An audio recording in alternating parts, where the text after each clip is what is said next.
This is a love letter video to my mother. My mother died 23 and a half years ago. She was just short of her 69th birthday. My mother was a brilliant woman. She was a great writer. She was a great actress. She was a great singer. She was funny as hell. And she was a goddess to me. She was so beautiful. And I miss her every day. I just want to touch on a couple of things about Mom. Not only was she beautiful and brilliant and funny, but she was as brave as they come.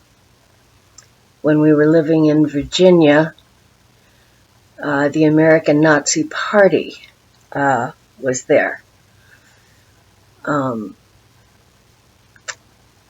I remember as a child walking down the sidewalk with her, and there were a bunch of young men dressed in uniforms with the swastika signs, the whole 9 yards, lots of paraphernalia, great big billboards on easels, handing out pamphlets about white power, you name it, it was there. And my mother walked straight up to those easels and kicked them over, knocked the pamphlets out of the Nazi guy's hands, and said, "How dare you? The war's over. You're done. It's not going to fly." Took my hand and said, "Come on, Missy," and just walked away, cool as a cucumber. Cool as a cucumber. She'd stop for homeless people. She wouldn't just stop and give them change. She'd stop and she'd talk to them. She'd sit down with them and talk to them and find out their story. And she wouldn't give them any money. She would ask them if they'd like to go to lunch with us. And she would take these men or these women with us to the cafeteria or to a nice restaurant. And here we would be walking in with somebody that didn't smell very nice, didn't look very good. And she just turned to the person and say, "Now, James or Anna or whoever the person's name was, just order whatever you want. And if you would like a drink, you may have a drink as well." And when it was over and we'd walk the person back to where we'd found them, I'd always ask her, "Mama, why do you do that?" She said, "Missy, you never walk away. You never walk away from your responsibilities. You never not walk away from something that you can possibly do to help another human being. It's called being alive. It's called being a good person." She said, "I know, I don't go to church, and I'm not a practicing Catholic, and but these are all things that I want you to know about." Tent City in D.C. back in the day. She would make bags of sandwiches and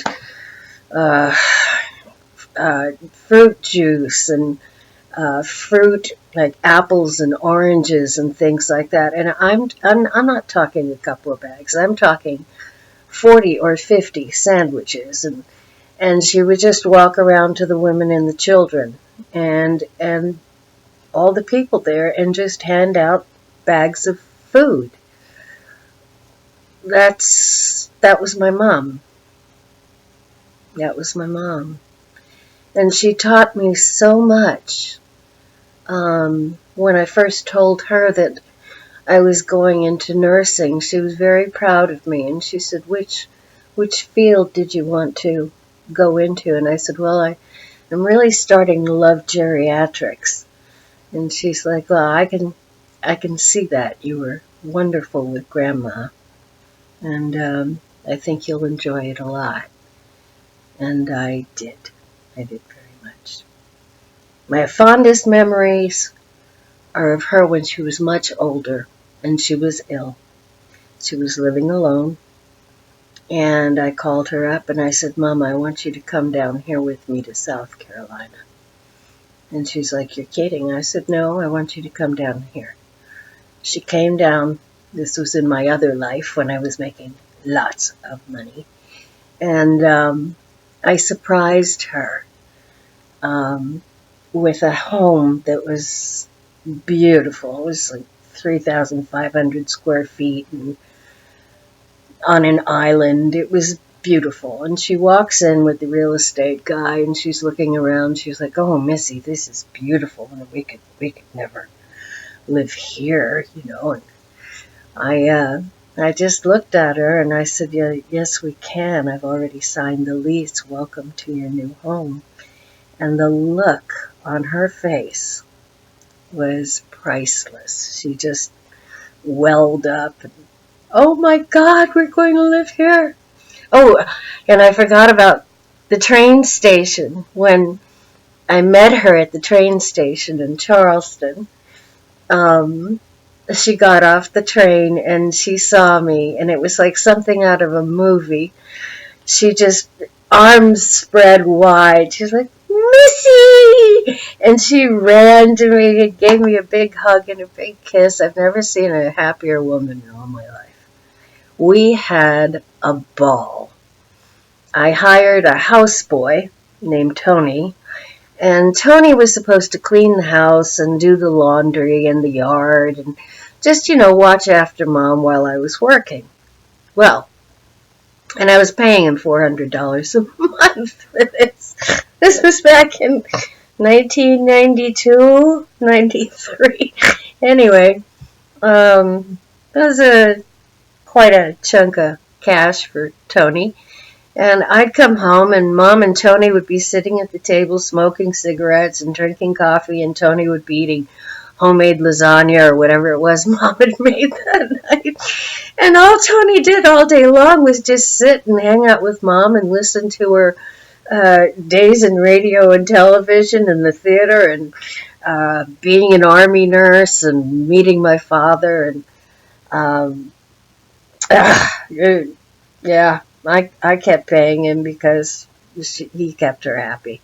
He was cute too. He was like 20 years old and blonde, and you know, if you're gonna have a houseboy, have a cute one. But this is my love letter video to my mother. My mother was everything and then some. My house was always filled with young people in the 60s when we lived in Alexandria, Virginia. Everybody came to our apartment. Everybody. Peter Bonta, you remember my mom. And she would have people stoned out of their gourds, all lying around on the floor and lounging on the couch. And she'd make us brownies and coffee and hot chocolate with cinnamon and cookies and you name it. Spaghetti. Everybody loved her spaghetti. And I asked her once, I said, Mama, why would you entertain all these people? I mean, one time I looked around our apartment. We had like 40 teenagers in our place. And she said, Missy, she said, I'd rather have them here. They're not smoking dope. They're not shooting up. They're not drinking. They're eating brownies and they're drinking coffee. And we're talking philosophy. And we're talking about art. We're talking about literature. We're talking about music. Sort of like an old salon back in Paris. She said, I'd rather have them here than out on the street. That was the kind of woman she was. And my father was just as great. And I've seen people with many different kinds of parents. And I am so proud and honored to have had those two as my parents. And I loved my mother with all my heart. Happy Mother's Day. If your mom is alive, give her a hug for me. And if she's gone, remember her. Remember her with love and with pride. Honor her. Honor her. I do.